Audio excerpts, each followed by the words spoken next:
We are leading the country in new cases per day per capita. So, this is not where we want to be right now. A record number of daily cases, a premier in isolation, and issues with contact tracing.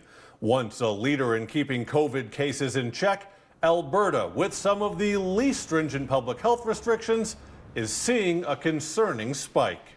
We have gone from one of the best controlled provinces to now, unfortunately, putting up very high numbers. The number of daily cases in Alberta, reaching a little more than 400, is about half the daily number in Ontario.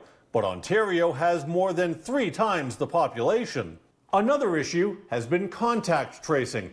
After announcing in August that Alberta would be adopting the federal tracing app, moving away from the provincial tracing app, no timeline has been set for the switch. And a little more than 40% of all positive cases have unknown sources. So that's not a good number. We may still be outperforming other jurisdictions, but we're not at the level we need to be as far as an infection control measure.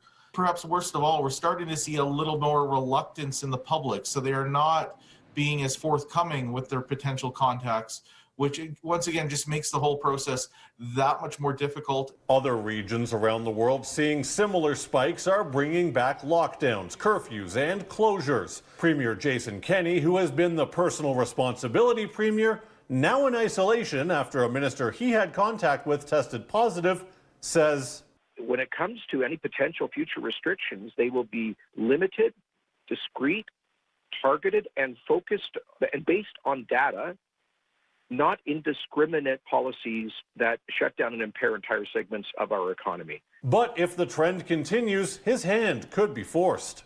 We don't want to have to put the public health authorities or the government in a position where they have no choice but to bring in restrictions. And I think the way the curves are slowly growing here, we may be doing that. In Calgary, Jonathan Muma, City News.